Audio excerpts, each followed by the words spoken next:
the Rise Up See Red podcast, all about the Arizona Cardinals and the NFL, featuring insider and outsider perspectives. Enjoy the best hour of Cardinals talk on the web. Now here are your hosts, Jess Root and Seth Cox. Hello, Arizona Cardinals fans, and welcome to the latest edition of the Rise Up See Red podcast, the best hour of Cardinals talk on the web. I'm your host, Jess Root from CardsWire.com, USA Today NFL Wire site covering the Arizona Cardinals. And Seth Cox, after a week off for family and fun and birthdays, he is back with me. Seth Cox from RevengeOfTheBirds.com, the Arizona Cardinals site from SB Nation, and also one of the hosts of the original Draft Breakdown podcast. We're in episode 387. And Seth, the holiday weekend and your birthday didn't bring any good news for the Cardinals other than an almost win, but a lot of more crap, right? Yeah, I mean, you start out and you're like, hey, you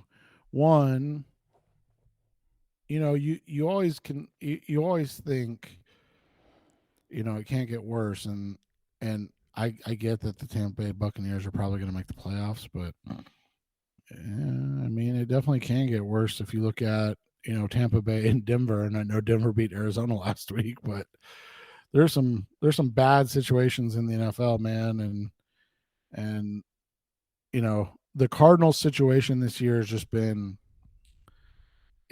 it's bad because a lot of it's just bad luck. I mean, there has been a lot, like the injuries, so unfortunate that Jeff Gladney.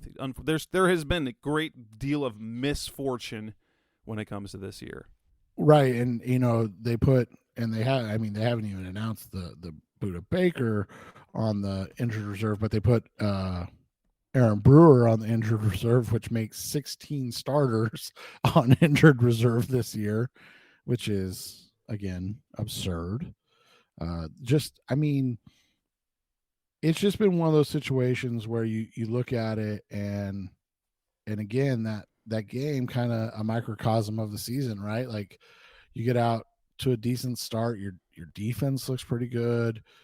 You guys are playing at a high level, you're kind of clicking, and then you get up and you're like, oh, this is going well. Like, oh, okay, here we go. And then all of a sudden you're like, oh no, it's happening. And then it keeps spiraling, and then it ends with them not even be able to kick a field goal to try to win the game, even though they got the ball and had a chance, and then you end up in overtime and you win the toss in overtime, and you're like, hey, and then you get a first down, right? And you're like, oh, all right, they're not going to just go 3 and out and punt and lose. And no, they got one first down, and then they went 3 and out and punted and lost. And that's kind of how it goes, right? I mean, it's hard. Let's be honest. It's hard to win games when you have 325 total yards of offense, when you have 3 turnovers in the game, when you have 6 penalties, and when you go 5 for 19 on third down conversions. It's really hard to win games. So the fact that they were even in the position to win the game is impressive in and of itself. And I mean, let's be honest, Andy Lee was the best passer of the night, so that's always fun too. Oh yeah. So obviously we've got the Cardinals 19-16 overtime loss to the Tampa Bay Buccaneers on Christmas that we're going to talk about, but that's not even what we're going to lead the show with, because oh boy, in this episode on Friday, actually before Cliff Kingsbury met with the media on Friday, which this is something that rarely happens. Now, the reason why this happened is because it wasn't a team thing, but rather a report from ESPN by both Jeremy Fowler and Josh Weinfuss, that we see these type of reports on big stories about other teams, and it's rarely about the Cardinals, but it covered pretty much everything when it came to Steve Keim, Cliff Kingsbury, Sean Kugler, and Kyler Murray. So we're gonna take a big chunk of the show to talk, kind of break things down. What do we think is real? What it means. And then we're going to go through and talk about other stuff. Like we're going to talk about the game, obviously. So we've got the good and the bad from the game.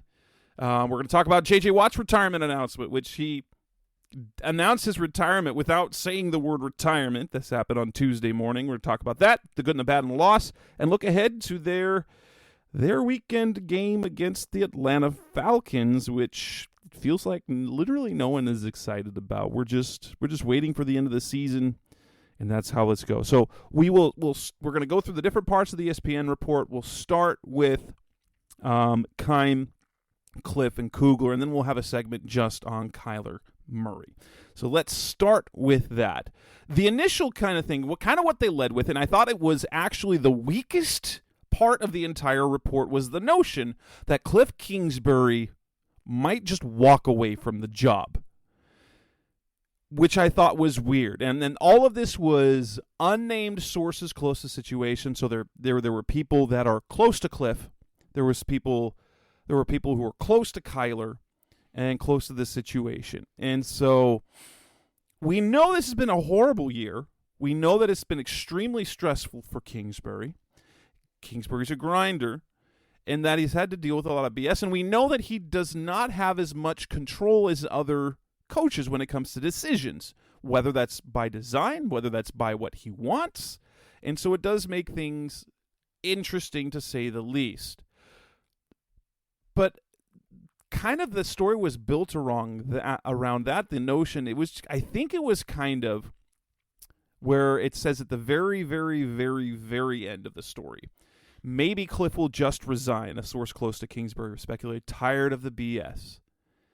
And doesn't that seem more like projection from that person yes. than anything Cliff has said or done? Yeah, that Cliff has told him, this is such a hard year. It's, and maybe it was maybe it was just kind of an aside comment. I'm going to just walk away from this crap. And it never was anything. I've never felt, because I will say this about Cliff.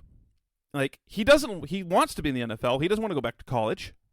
I mean, he doesn't want to go back to college because of all the stuff you have to deal with.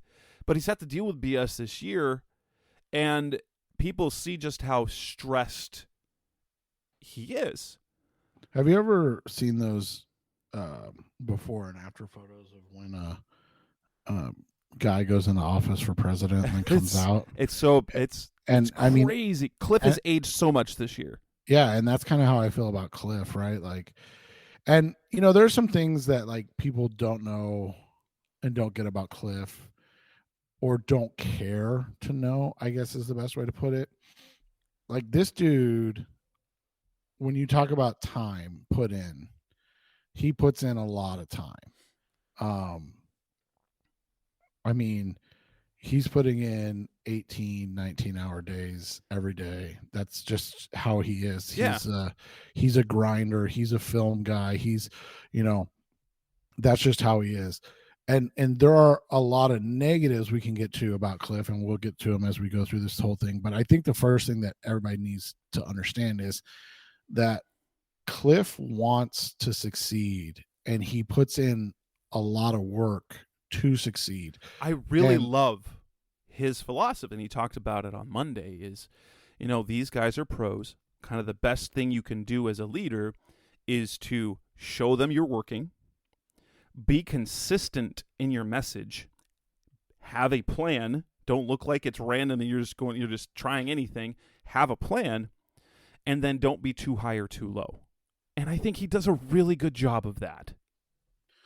Yeah, and he does, and he, like I said, he puts a lot of time and energy into those things, and trying to, and you said a lot of the things Cliff does or is asked to do, or is not asked to do, are different than a lot of other coaches. And I don't think a lot of people understand how that dynamic works. And so a couple of interesting aspects of this story that came out kind of play to what you and I have known for a while. And that's Cliff is basically the office manager.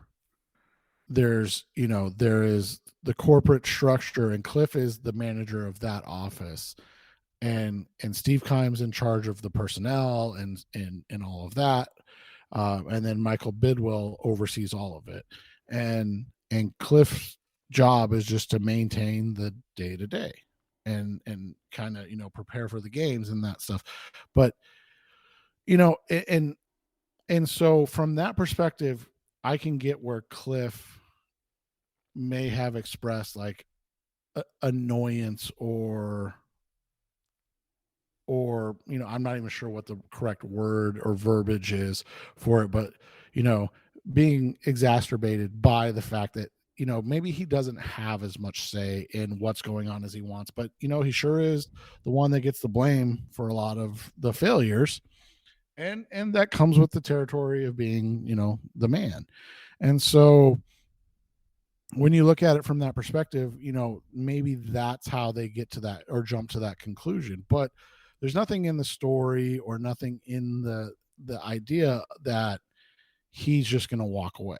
And that's absurd. Well, one, the money he would be walking away from was absurd. Like, why would he do that? Why would he not make the team fire him? But at the same time, if he were to do that, just how bad that would be the greatest indictment on this organization as on the whole, is if your coach, who has 5 years of security left, is willing to simply walk away than deal with the nonsense.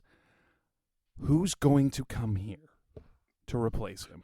Yeah, and so that's the thing. So that's the first thing, and then you get into the Keim situation. So you look at the Kliff situation, and you look at a guy that doesn't have a ton of say in personnel, coaching personnel, all player personnel, those type of things.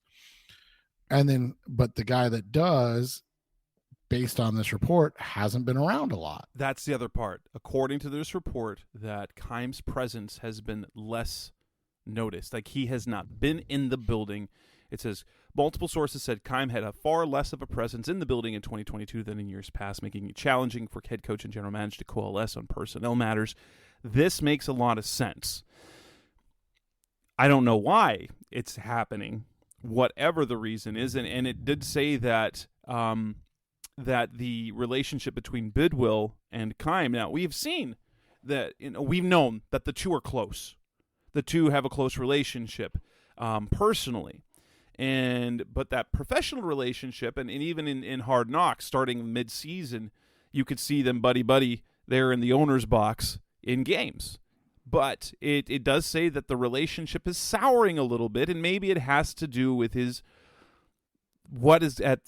got this health-related leave of absence, and there's no guarantees coming back.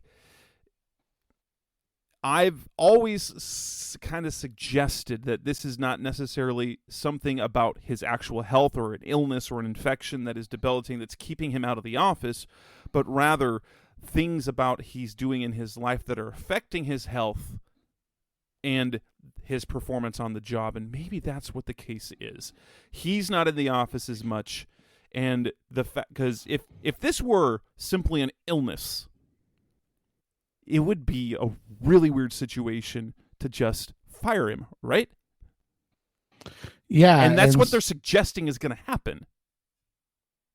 Yeah, and so that's what makes it interesting. And like you said, there's the reality that they've had like you said, that Keim and Bidwill had a close relationship. We know that, there are two sides to the story, but one thing that we know for certain is that Michael Bidwill is not a guy that has a family or is married, and that is, and he enjoys his financial and freedom, as well as the freedom of not having a family. And so that doesn't always work when the other side, which in this case was Steve Keim, does have that.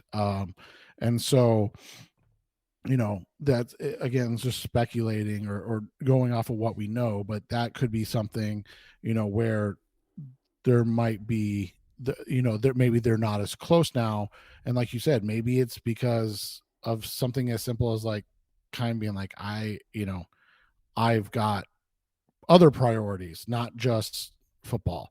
And so, that's and don't get me wrong. I mean, in reality, there's nothing wrong with, Michael Bidwell, how he lives his life or spends his money. He doesn't have to answer to anybody. He doesn't have a family that he needs to answer to or anything like that. So, that's fine for him. And there's nothing wrong with that. And I think that's, a situation where you would hope that they would be able to separate their work and personal relationship if that was needed to. But like you said, the timing and all of that is an oddity.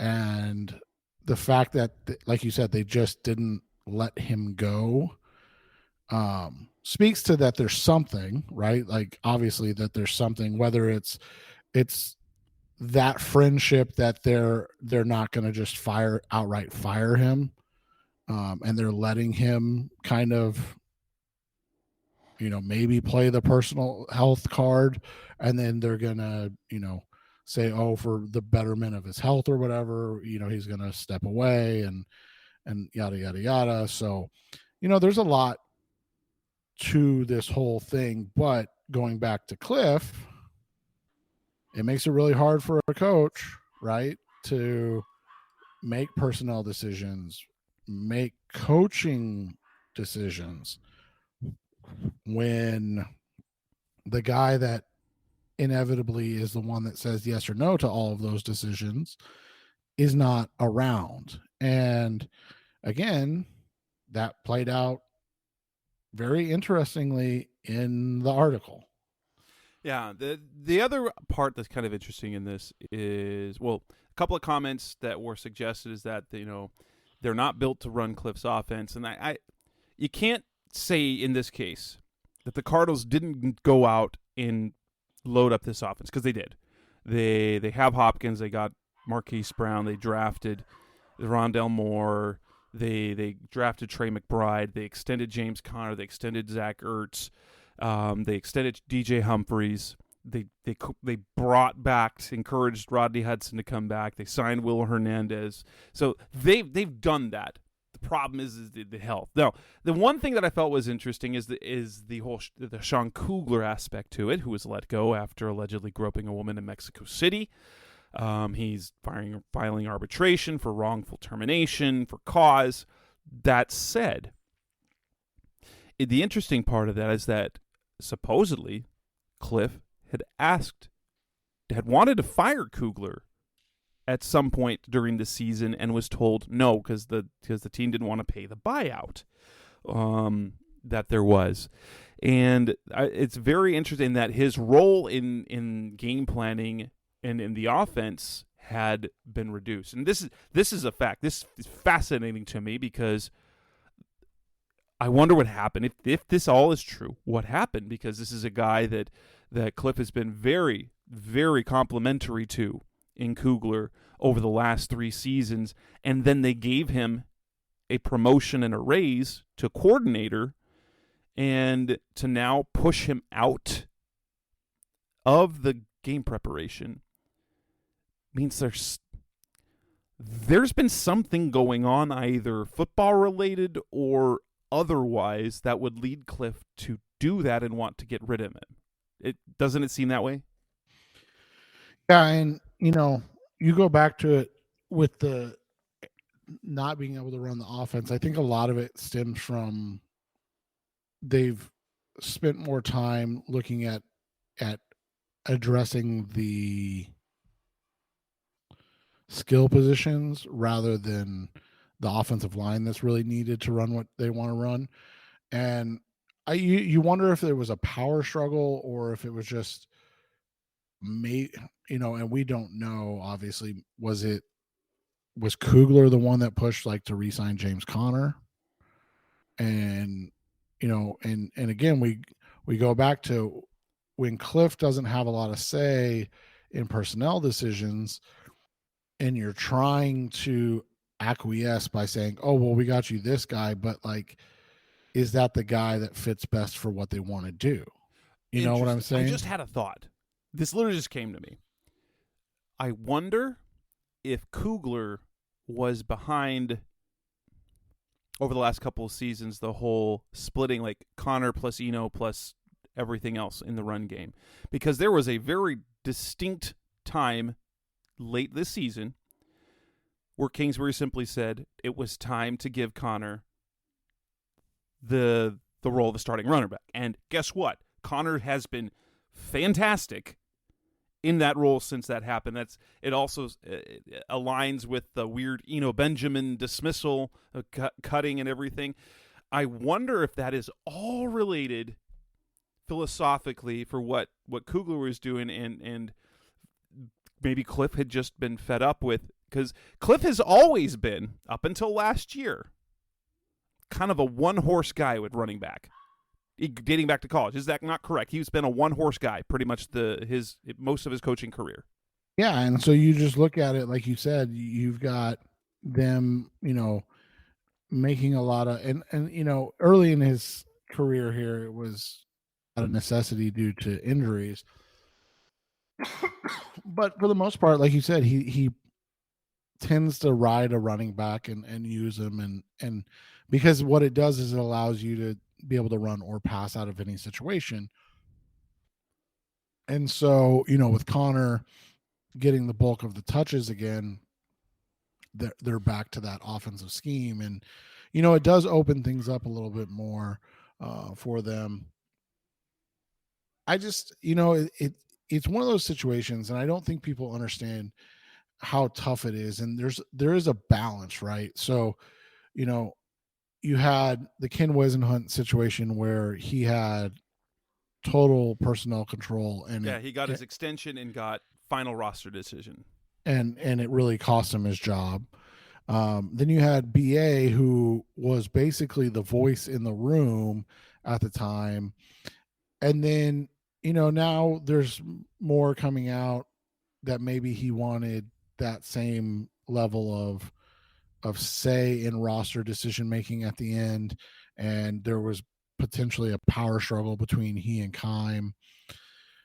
I don't know. I mean, because didn't he always kind of say Keim was like his little brother to him? So well, I don't know. And they always talked about staying in their lane, and so it'd be interesting if that were the case.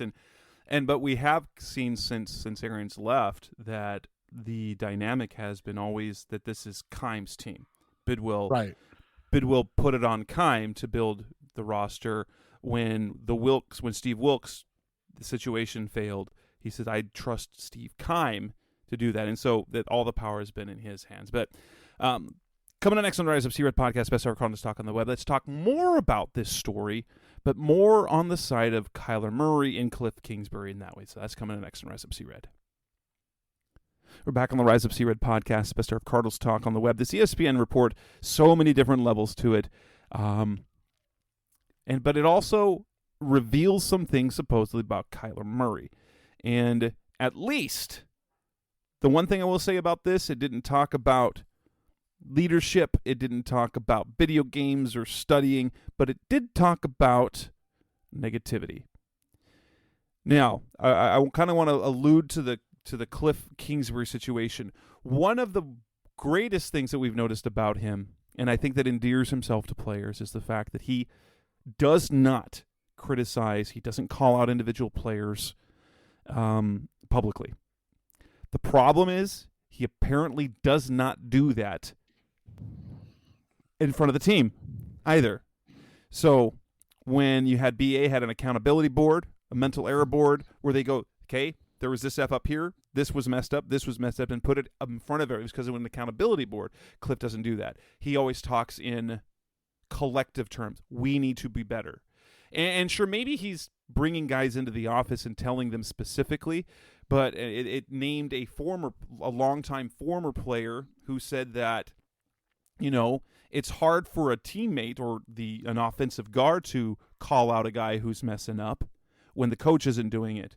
When philosophically, Kliff is talking philosophically or collectively about the team doing better, and he expects the leadership to then hold players accountable for that, which is an interesting notion. But this is the part. So that's probably one of the weaker part of Kingsbury's thing. He's a player's coach, and he's not going to call you out. So he's not going to embarrass players in front of other players. But that affects accountability, and that leads us to Kyler Murray, where he doesn't call out Murray's.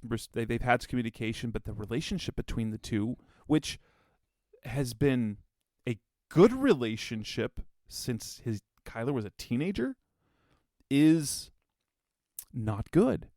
And not because of it, they simply are not communicating enough.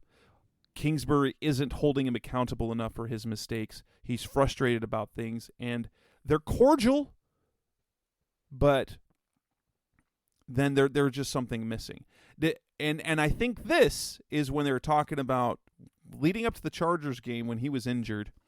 The report came out by Ian Rappaport that they had kind of a sit down and they kind of cleared the air about what expectations were and kind of what the goals were for the rest of the season. And then the report says that the very next week after the Chargers game, Kyler was late to practice. Something that's interesting because we didn't hear about. And my theory with the Kyler Murray situation, if there's anything that we can say about Kyler and Kliff Kingsbury, that perhaps Kingsbury is not going to get enough out of Kyler, is because Kliff doesn't coach hard enough. And because he is completely enamored with Kyler Murray's skill set and his ability as a quarterback, he basically worships him. He's glad to have him on his team. He calls God's gift to the team. That he isn't willing to push him hard. And I believe Kyler Murray, with the competitor that he is, would respond very well to hard coaching. I think he would thrive in a situation like that, but Kingsbury simply, it's not in his personality to do it. Well, I think you have some situations too where, it's a really hard situation when the players start to lose respect for the coach, and not for the man, but for when you look at the fact that, like you said, Kliff expects accountability.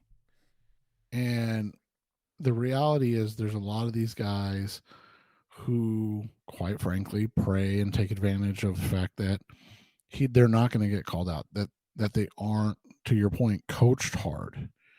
And that plays into what we've seen the last couple of months, where guys are playing selfishly as opposed to for one another. And a lot of times that players coaches mentality works until it doesn't. And I know that's silly to say, but what I mean by that is it's really easy when you're front running that everybody's taking accountability, right?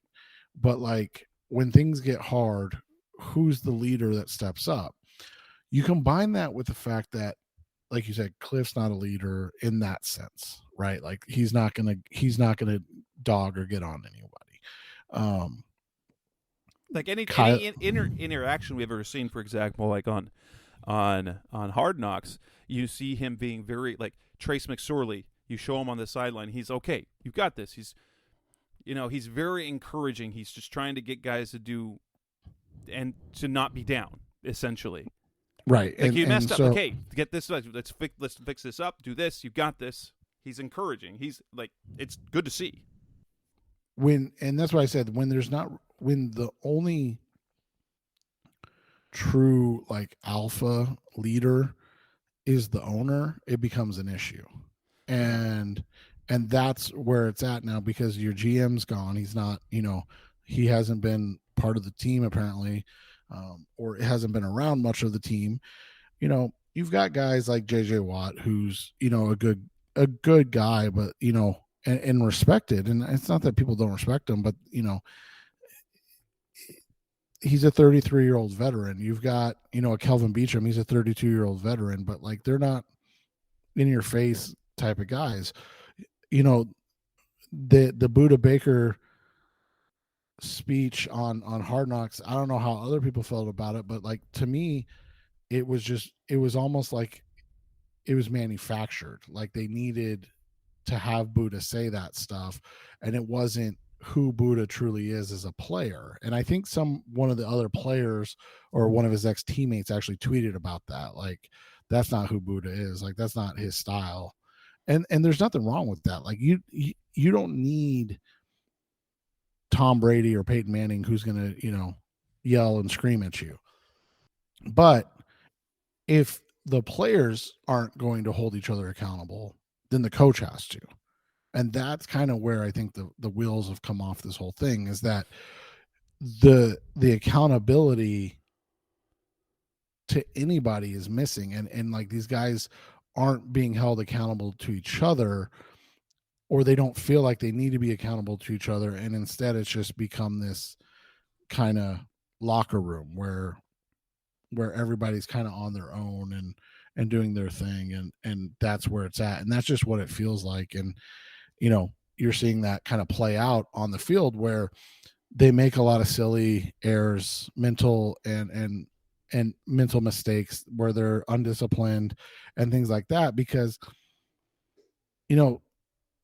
like you said, unfortunately, there's no consequences for those mistakes. Like You're not benched, you're not pulled. There's no demonstrative things. And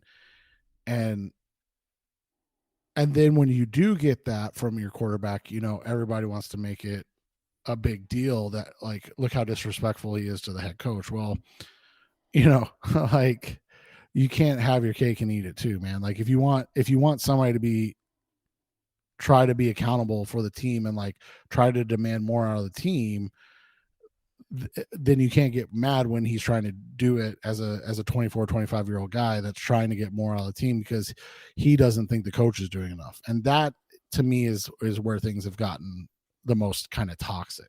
Yeah, and that's the other part, is that the negativity.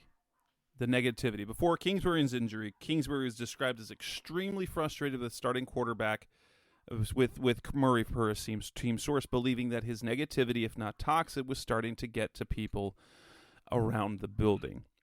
And so he's calling out guys. He's being negative. He's being more demonstrative. And that's one of the – there's been two instances when Kingsbury has kind of called out something. One was the A.J. Green turnaround. And it was – he basically said it was the right call. It was the right play. There was a miscommunication, but basically that AJ didn't know what was supposed to happen on that game in against Green Bay, rather. And then the other one is talking about and that's where it all went downhill. Yeah, honestly, yeah. And then recently on a mention of, there's a balance that a quarterback has to have about, hands up, demonstrative type things, and bring a guy to the sideline. And maybe that's kind of the negativity that Kingsbury wants to avoid. He wants things positive. He doesn't want it to be toxic for the teammates, and it's starting to get to people. I get that. And I think most of that is because it's combined with losing games. Because if that's happening and they're winning sometimes, I don't think it'd be a problem at all. But the reason why it's getting toxic and it's getting to people is because nobody is happy and it's not working. No, and that's the thing, is you've got I mean, let's just be honest. You have a quarterback that's not used to losing, that doesn't like losing, but he's also not the guy. Like I said, he's not that rah. It's all like he's a get your butt in your guy. Let's do this right. Right. He's the guy that expects everybody to be working as hard as he is, and when they're not, and then on top of that, your coach isn't calling things out, and it just becomes, like I said, just becomes too much. And there's a fine line between Cliff and like a guy that who I guess we could say BA. Like there's a happy medium between the two. Yeah, with BA, you heard him cussing out players all practice, all the time. Right. And so that's the thing is like there is that happy medium, but at the same time, the players have to own that as well. And it just seems like right now the players are not willing to own that. They're doing it individually, and like I would never say anything negative about JJ Watt. He's one of the greatest players ever, but like Watt's a perfect example. The dude's playing out of his mind, and the defense had a very good game against Tampa Bay, so I don't want to take anything away from that, but like it's not changing the mentality or the prospects of this organization. It's JJ Watt's playing extremely well. You get what I'm saying? So like it's not feeding into the rest of the team. And typically when you allow the players to have that ebb and flow, that's what you need to happen. And for the Cardinals, there's just been no coming back up from that downturn of Green Bay last year, where and who knows if it was something in the locker room, outside of the locker room, who knows what it was, but like where they just haven't really looked the same since. Coming up next on the Rise Up See Red podcast, Special of Cardinals Talk a bit. We're going to talk about JJ Watt and his surprising retirement announcement. That's coming up next on Rise Up See Red. We're back on the Rise Up See Red podcast, Special of Cardinals Talk on the web. I awoke this morning. I got to sleep in right now because I don't have to go to my other job. And one of the first things I saw, JJ Watt. A nice JJ Watt post on Twitter talking about he's got a photo with his wife and his baby boy, Koa, and how it is his first NFL game, and then he said his last ever NFL home game, and how blessed, and we're like, whoa. You think about like, oh, that's a great photo. Wait. He just announced his retirement. That was a little bit shocking. I'm not surprised he's retiring, but I'm kind of shocked. I'm kind of surprised because to me, the way he's been playing, he's playing some of the best football of the 2 years that he's been here, and is coming at the end of the season. It felt like a showcase to try and get at least another deal with the team to win and get another contract.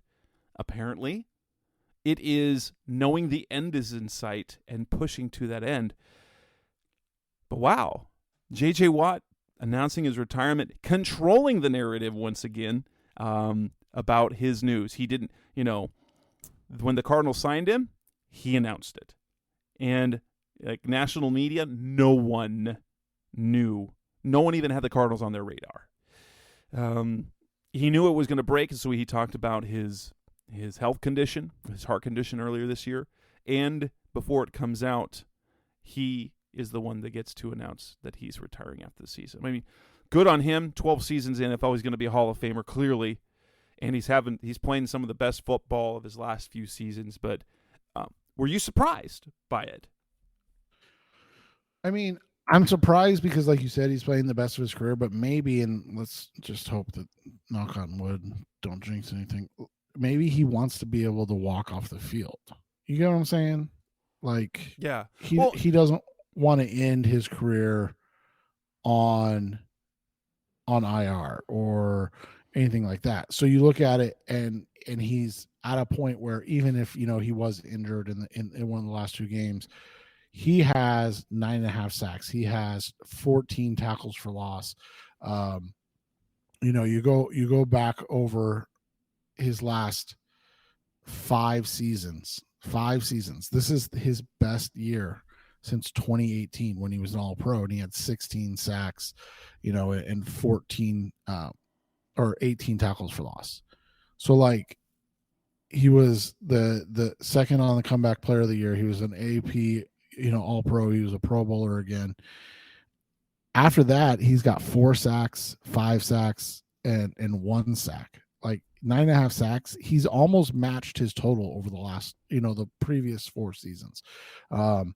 14 tackles for loss. Like he's playing at a level that he hasn't played at in 5 years. And maybe that's just what he wanted. He wanted one more chance opportunity to end on a high note and kind of be great one last time.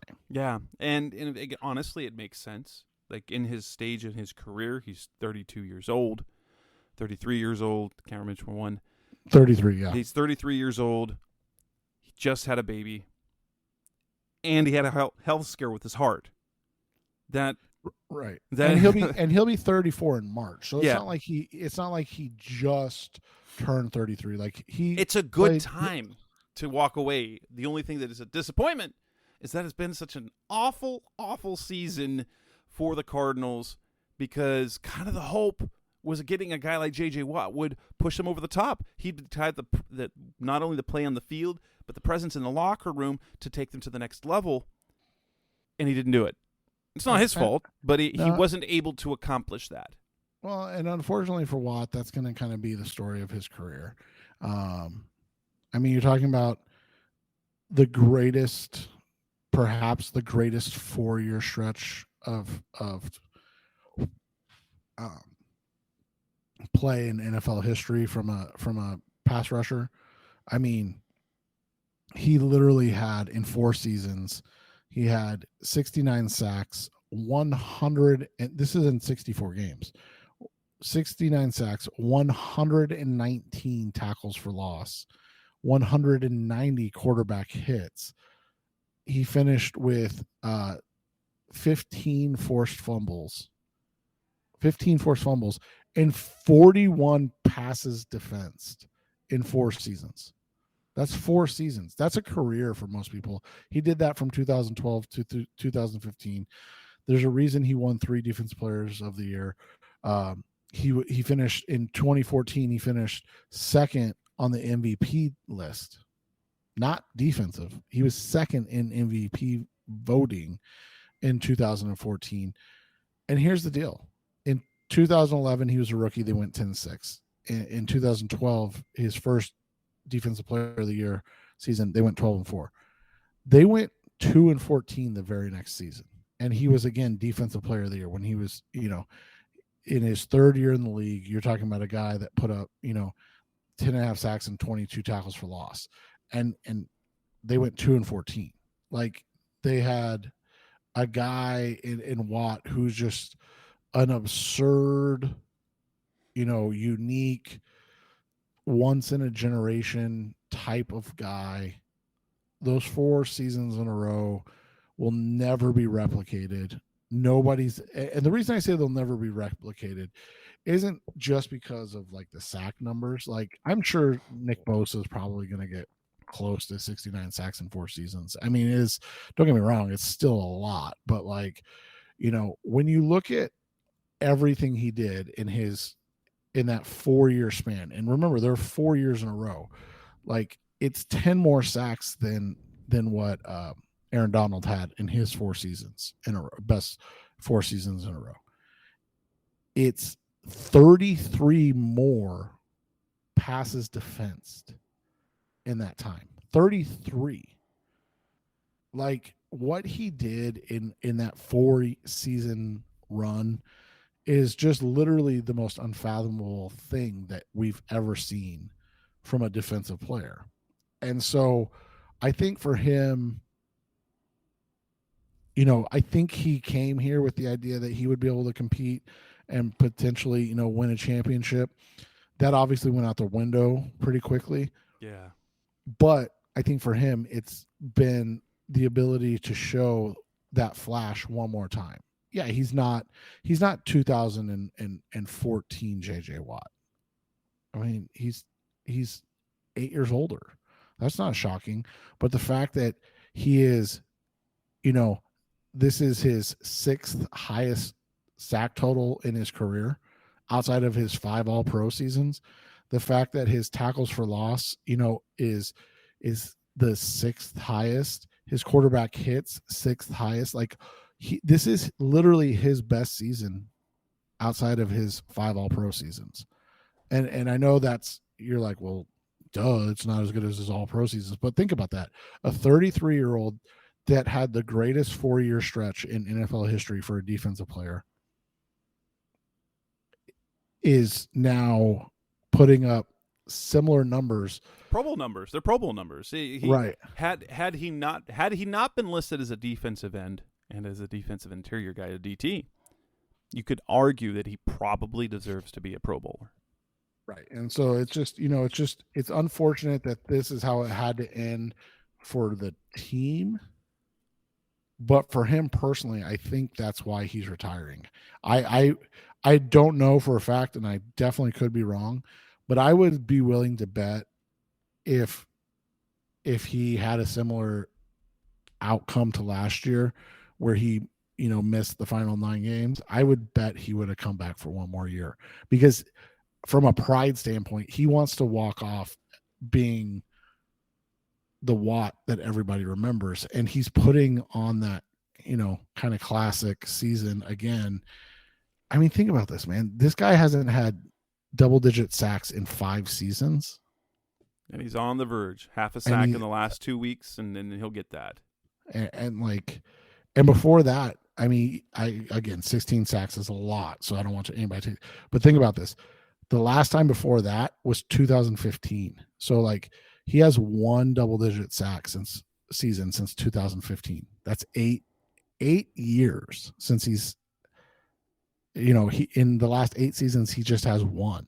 So, this is, I think, for him, just the reality that he's able to still compete. And, he's feeling like he's walking away,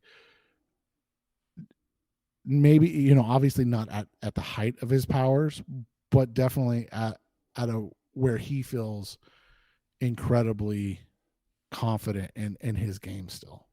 Coming up next on the Rise Up See Red podcast, the best hour of Cardinals talk on the web. Let's move on to the game. The game against the Buccaneers. The good and the bad of the game. What's coming next on Rise Up See Red? We're back on the Rise Up See Red podcast, the best hour of Cardinals talk on the web. The Cardinals lose in overtime, 19-16. It was a tough game to watch, but a game in which the Cardinals didn't play poorly. Ultimately, it wasn't enough, and the entire second half, I was waiting for Tampa to come back and do what Denver did. I thought it was going to be Denver 2.0. Yeah, we were just waiting for the implosion. And it didn't happen. They battled. Again, what we got to see was a team that played hard. They were bad offensively, but both teams were bad offensively. But the defense held up longer. They held up longer. So there were things to like. Trace McSorley definitely wasn't good, but he wasn't terrible, which was nice to see. And he was a couple plays away from they had to take away the sack fumble that he had, which would have probably put another 3 points on the board. The Cardinals were in a position to beat Tom Brady and the Bucs, a team that's leading the NFC South, even though and playing for and fighting for their playoff lives. So, what were the biggest positives for you that came out of that game? I mean, we talked about Watt already. I don't want to go too much longer, but he continues at a very high level, which is, again, for his age and injury history, is just an absurd thing that he's still playing like that. He's, it's just been fun to watch, to be quite honest. It sucks that it comes in this type of situation, but it's been fun to watch. Cameron Thomas, man, I mean, he's the reason that Marco Wilson got his first interception. He continues to grow. He only had 34 snaps, so he's doing it in limited situations. I mean, he had 3 less snaps and 7 less pass rush snaps than fellow rookie Myjai Sanders. And and it's not that Myjai looked bad, but I just felt like Cameron Thomas looked better in those situations. I thought, those were 2 things that really stood out initially. I thought that we're seeing some maturation in what Isaiah Simmons gives you. I thought that was his best game as a cover guy. Excuse me. Sorry. And then obviously on defense, what can you say about Marco Wilson? I mean, his best game as a pro, 2 interceptions. It's good to see him continue to grow in a season that's basically been lost to injury for a number of players that we were hoping to see a little more from, right? Like we wanted to see a little more. And so to see him just continue to play well is huge.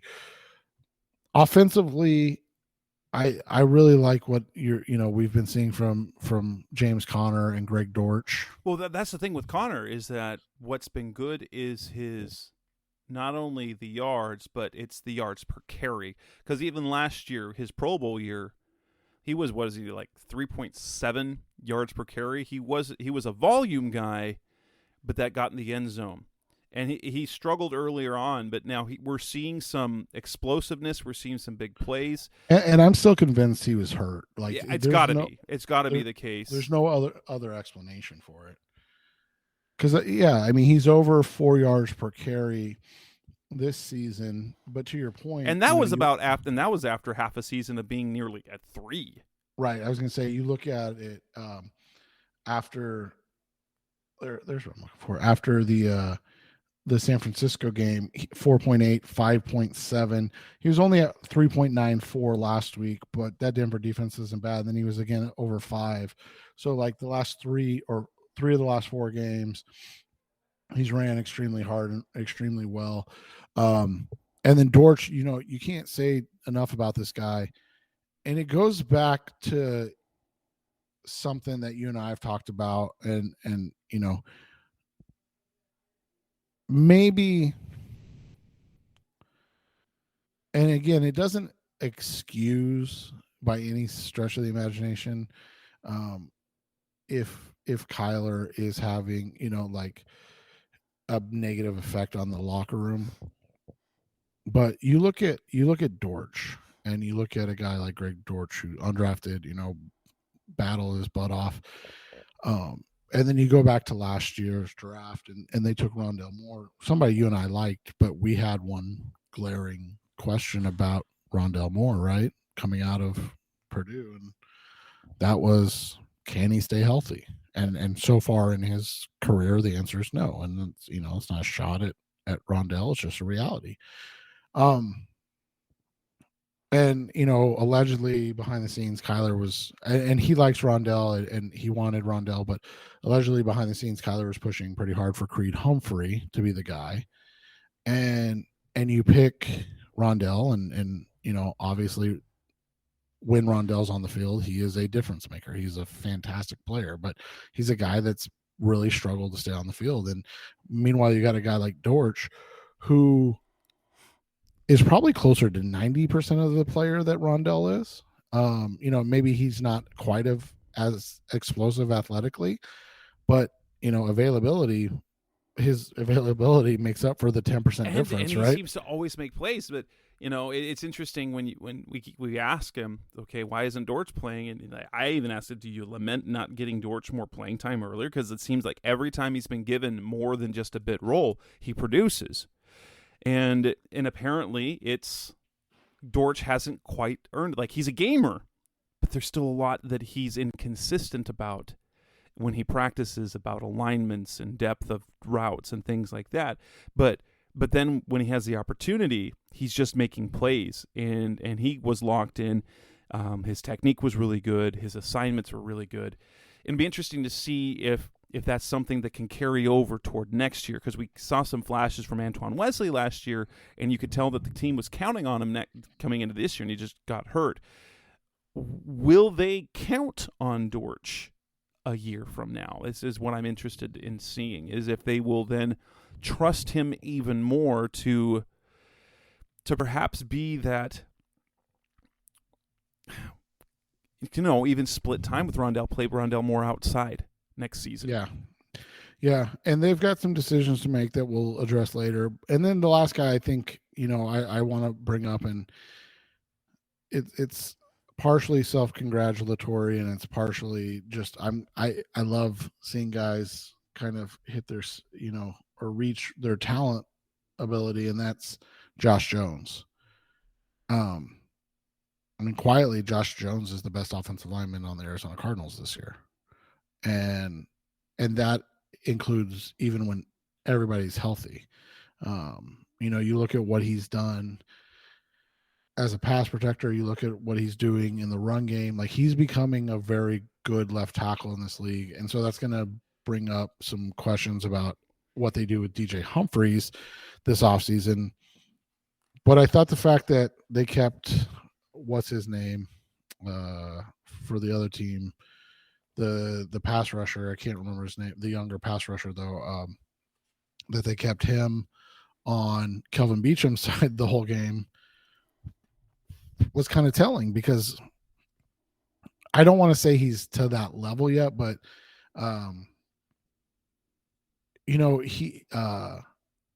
Josh Jones is kind of becoming a guy that you don't line up your best pass rusher against because he's playing that well. Joe Tryon Shoyinka is the guy I was trying to remember his name.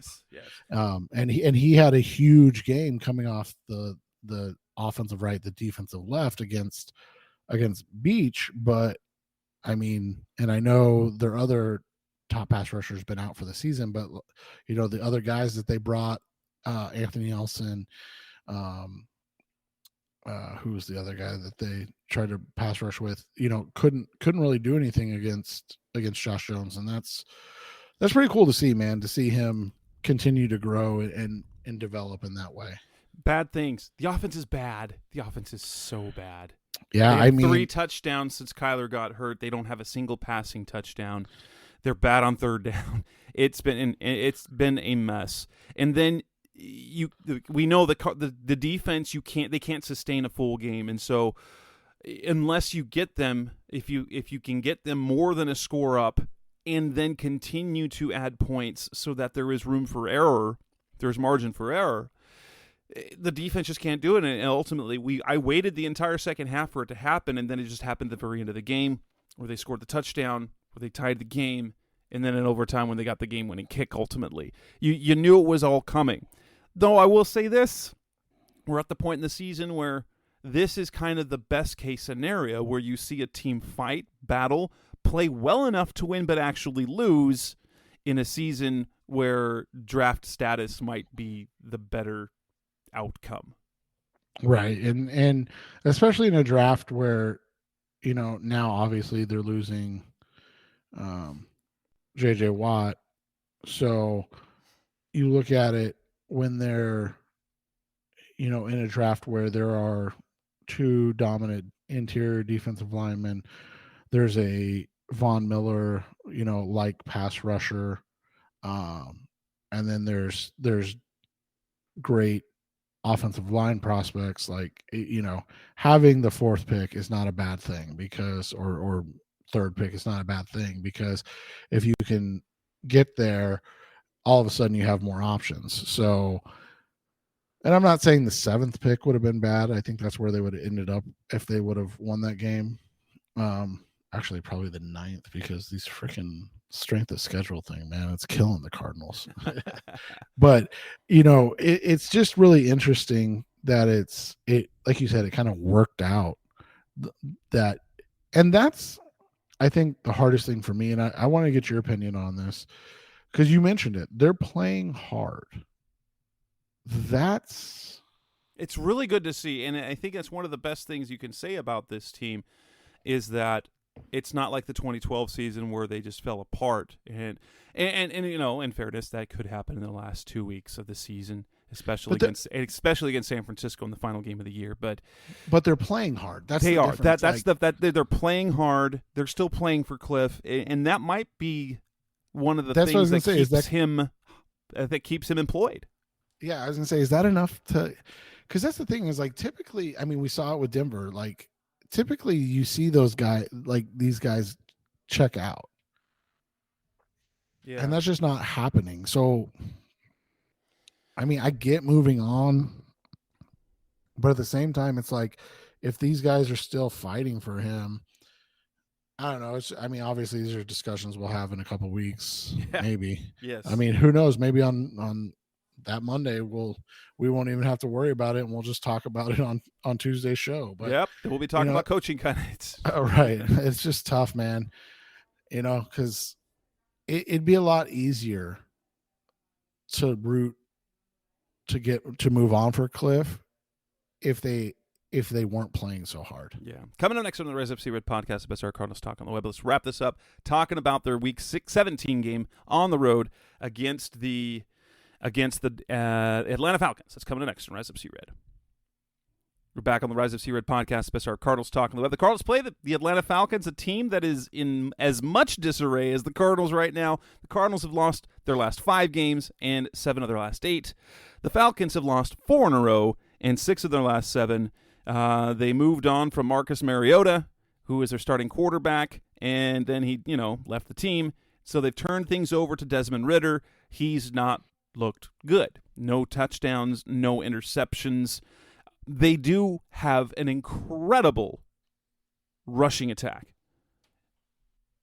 Super incredible, man. But outside of that, they bad. play close, low-scoring games. Their last 4 games, they've lost 19-13, 19-16, 21-18, and 17-9. So they're not producing offensively, but their defense is playing okay. And partially it's because they're able to slow the game down. This is a game the Cardinals might F around and win. And while we want to see the Cardinals win, at this point of the season, it would be better if they don't win. This is a game where James Conner could have a big game. If Colt McCoy's, if they're playing on schedule, this is one of those games that they could win because their rush defense is also as bad as their rushing offense is. These are the last 7 games for them. They've given up 169, 91, 232, 160, 176, 154, 134, and 184. That's bad. So what you're saying is we're going to see an old school Army-Navy game? Yes. Colt McCoy against Desmond Ridder, but really it's going to be James Conner against Tyler Algier. Yeah, and Cordarrelle Patterson. We can't forget about Cordarrelle. He's been hitting, that's the thing is this team, they were 5-8. They went into the bye. They made the switch that they needed to make to see what they had in Desmond Ridder for 4 games. It's too early to say that Ridder's not the guy, but like you said, he hasn't been the guy yet. I heard people clamoring for Marcus Mariota for the Cardinals. You want to talk about a bad teammate. It's a bad look. There's not really much else you can say outside of that. He's not a great quarterback in any way, but then to just leave the team because they're trying to evaluate the second round, third round quarterback they drafted on a 5-8 team, like as a bad luck, man. They haven't utilized what we expected them to be able to. Drake London's had a really nice, I wouldn't say, good, or I wouldn't say great, but a really nice rookie season, despite having to catch passes from, 2 guys that hover right around 60% completion percentage. He's got 61 receptions for just under 700 yards and 4 touchdowns. Kyle Pitts is just criminally underutilized, 28 receptions at 356 yards and 2 touchdowns. That's after, in his rookie season, having 68 receptions for over 1,000 yards, and making the Pro Bowl. Like, this dude is putting up like Max Williams like numbers, and that's not a shot at Max, man, like at all. Now, Kyle Pitts is supposed to be more like Kittle and Kelsey. Yeah, like you're talking about a guy that was drafted 4th overall. Like, if he's not putting up 1,100 plus yards every season, that's a bad pick. So they've got the weapons in London and Pitts, and man, they are matchup nightmares for everybody. They just, for whatever reason, can't find them. And the reason I say they're matchup nightmares for everybody is you got to remember, London, Pitts is 6'6", 250 and runs, in the high 4.4s. Drake London's 6'5" and 210, and runs in the 4.4s. Like, these are just legitimate freaks. And London's been heating up the last 3 weeks. He had an injury in college that he missed a bunch of time for. He came in, kind of had a couple little good games, but the last 3 weeks, man, 6 for 95, 7 for 70, and 7 for 96. Like, he's starting to put it together, which should make us nervous because no Byron Murphy. Obviously, we talked about how good Marco Wilson played last week, but he's day-to-day, might not play. Right. They got Antonio Hamilton's having an okay year. They brought back Josh Jackson. Whew. Oh, and we didn't even talk about Buddha. Oh, that's right.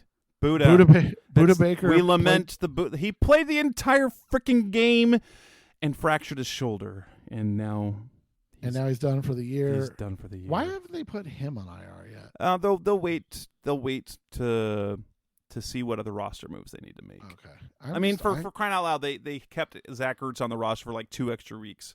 I know they don't make any sense to me. Yeah, but so that's the thing. So Pitts and London, they're matchup nightmares, man. They straight up are. And like you said, the craziest thing is, so these guys are matchup nightmares, like legitimate, just tough to guard. And then they got 2 guys averaging 5 yards a carry, and Tyler Algier and Cordarrelle Patterson. And this team sucks. Like, it just makes no sense. Like, you have one of the best rushing attacks in all of the NFL. You have 2 guys averaging 5 yards a carry. You've got this awesome thunder lightning package. Algiers, you and I loved Algier coming out, out of BYU. Man, that dude he ran like that. There was just anger behind his runs. And then Cordarrelle Patterson is just such a freak of nature as a runner, so hard to tackle. The NFL leader in NFL history that has more kickoff returns for touchdowns than anybody else. Like, he's a member of the all 2010s team because that's how dominant of a kick returner he is. And then a team finally figured out to use him at running back, and he's like, oh yeah, I can do this too. And, he's a freak. But their quarterback situation is just so bad. Defensively, you talked about it. They're just not very good. Grady Jarrett, I was really actually surprised he didn't move on when he had the chance. He's got 6 sacks. He's going to cause some problems on the interior. That's what he does, man. He's a good ball player, but double him and run the ball with Connor, and you probably have yourself. But do you think the Cardinals win this game? They play better on the road, and Atlanta plays well at home. I just don't see. I mean, I think they have a better chance with Colt McCoy. I just don't think they can stop the Falcons' rushing attack, man. Like, their rushing attack is really, really good. And is Zach Allen's not playing this week? It's going to be their defensive. It's going to be tough. I mean, and that's the thing is, but it'll be an ugly game. I don't think it'll be a blowout. I think it'll be a very It'll be a muck. It'll be slow and gross. It'll be like 17-13 or 20-14 type of game. Well, and that's the thing, because the Cardinals offense can't do anything. Well, and here's something else we didn't talk about, and I meant to. I had it in my notes, and we're moving along. I forgot to mention a guy that struggled the last couple of weeks is Zaven Collins. And he just hasn't played as well as he was in that middle of the season where it looked like everything was starting to click. And so in a game like this where we know Isaiah Simmons' strength is not, playing the run, where Zaven may have to make, and I'm not exaggerating, 20 tackles in a game where they're running the ball so much, he's got to step up and play better than he has the last couple of weeks, or this could be a really big problem. But like you said, their rush defense is so bad. I don't know, man. This is just such a toss up, because you look at it, you're talking about really close, in terms of 20.5 points per game for the Cardinals, 21 points a game for the Falcons. You're talking about 26 points a game allowed for the Cardinals, 23 points a game for the Falcons, -2 takeaway differential for the Cardinals, -3 for the Falcons. You're talking, 31st in passing yards per game for the Falcons, 31st, but 3rd in rushing. Yeah. They average more yards running in a game than they do passing. That's terrible. Prediction time. I think the Cardinals, I think they lose this one. I think we're going to continue to see the wheels fall out, and I think it'll be a 20-16 Falcons win. Yeah, I was going to go 20-14. So I think that's, I think it's right there. So 14 Falcons. It's a no good, ugly game, and and we got to watch it, and we got to watch it, and we got to write about it, and then we got to talk about it. But hey, we're not complaining, guys. At least you won't have to be at the stadium extra long on Christmas true. Again. Overtime on Christmas night. It was a joy. Anyway, that wraps up this edition of the Rise Up Sierra podcast, special of Cardinals Talk on the Web. It's episode 387. We will be back next week talking with the new year. Who knows? Maybe the Cardinals win. I doubt it, but we'll talk to you then. That's Seth Cox. I'm Jess Root. Thanks for listening as always. Thanks for listening to the latest edition of the Rise Up See Red podcast. Listen to previous episodes and subscribe to the show on Apple Podcasts, Stitcher Radio, Audioboom, or many other podcast platforms so shows are delivered directly to your mobile device. Please give the show a 5-star rating and always support the sponsors who support the show. We'll be back soon for the best hour of Cardinals talk on the web. Rise up, Red Sea, be Red, See Red, and of course, Rise up, See Red.